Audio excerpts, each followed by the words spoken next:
We are the Gujarat Technological University. Since its inception over a decade ago, GTU has been empowering young and curating minds to realize their true potential. Over 4 lakh inspired students are enrolled with one of the premier academic universities in India. With more than 450 affiliated colleges in its fold operating across 5 zones of the state, GTU, the International Innovative University, your place to move forward.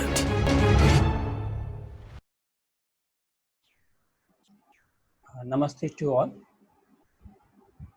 Today I am going to upload a video lecture which will be giving benefit to the student of aeronautical engineer, and it will enhance the knowledge of aerodynamics.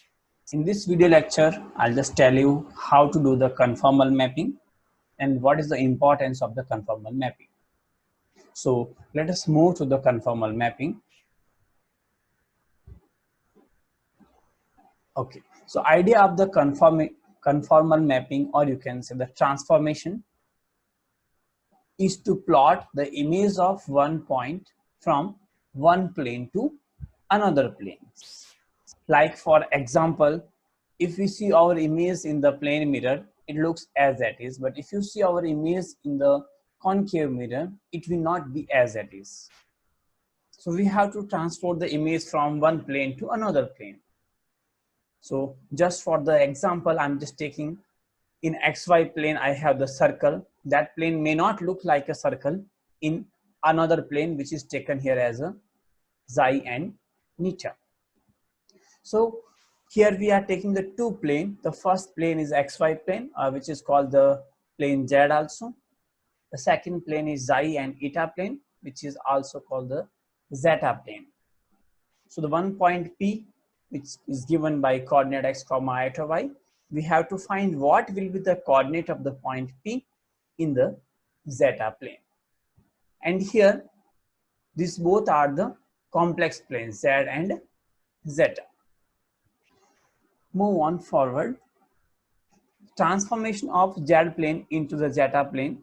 If we are doing simple transformations, Z equal to zeta, then there won't be any change in the geometries. Like if it is a triangle in the Z plane, it will be still triangle in the zeta plane.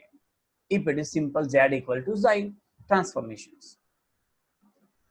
Okay, now what is the main motive or what's the main idea of transformation? So idea to find the transformation is to find the flow around the wing or airfoil by mapping airfoil into circular geometry. If it is an airfoil, we'll map into the circle, or if it is a wing, we will map into the cylindrical bodies. And why we are mapping that into circle and cylindrical? Because it is easy to study the flow pattern around the circle and the cylinder compared to the airfoils. But some point we have to keep in mind while the transformation. The first point is orthogonalities. So let us discuss what's the meaning by the orthogonalities. So here in the image, it is shown in Z plane, we have few lines which are perpendicular. So these lines must be perpendicular even in zeta plane. I have transformed the one plane which looks like a rectangle in XY plane.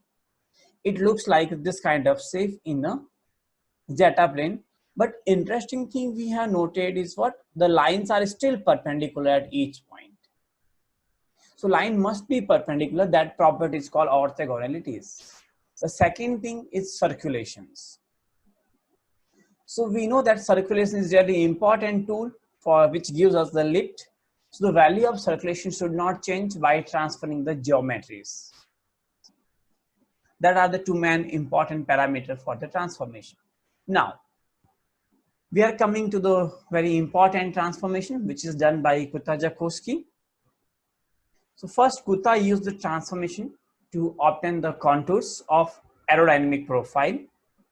He wanted to find the aerodynamic profile using the transform, meaning what kind of relation between Z plane and zeta plane we should use so we can get aerodynamic profile in a zeta plane. And thereafter Joukowski further extended this approach, and he extended it. He included the thickness and camber of the airfoils. He also told how to find the camber and how to find the transformation of circle into the cambered airfoils. So Kutta-Joukowski used important relations which is given by zeta, which is z plus b square by z. This was the Kutta-Joukowski transformations which used for transferring or transforming one shape into the aerodynamic shape. Let us simplify this relation by putting the value of z. So we know that z is nothing but x plus iota y.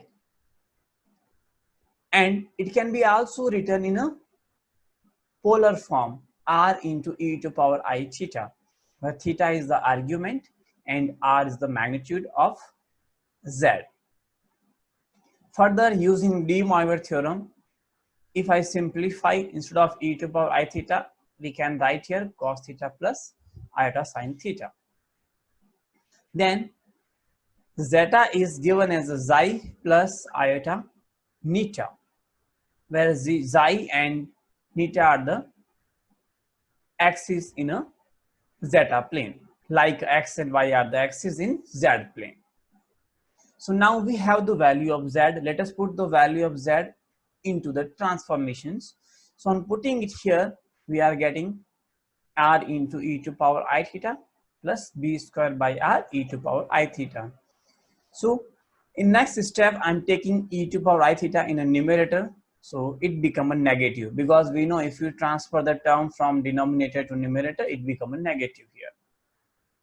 Then again applying de Moivre theorem for the negative also, we will get it here as a r multiplied by cos theta plus iota sine theta plus b square by r. Here we will get cos theta minus iota sine theta, because we know as per the de Moivre's theorem, if it is negative, we will get it here negatives. After that, collecting the all real part together and all imaginary part together. These are the two part, it contain I, and even this part also contain the I. So I'm keeping I part together and without I part together. So here I'm taking cos theta common. So I'm getting here r, which is coming from here, and here I have b square by r. Then we are taking I sin theta common. So here I left out with r, and here negative b square by r. So which is nothing but a zeta, and instead of zeta I can write xi plus iota eta. Now we know that whenever the two complex numbers are equal, we have to compare the real part separately and the imaginary part separately. So let us compare the real and imaginary part. So on comparing real part, the left hand side real part is xi and the right hand side real part is cos theta r plus b square by r. And left hand side imaginary part is eta, and the right hand side imaginary part is sine theta r minus b square by r. So by knowing the value of r and theta, we can find xi and eta which is in the zeta plane. Meaning if we have the information of the point which is in the z plane, we can get the coordinate of that point in a zeta plane. So using these two transformations, we can transform the circle into the ellipse, circle into the symmetrical airfoil, and circle into the cambered airfoils. But these transformation having minor variation in the conditions that depends on the R and B. We have to put some special condition on R and B for transformation of circle into ellipse, circle into airfoil, and etc. So today we will end the session with this. In next session, we will see how to transform the circle into the ellipse.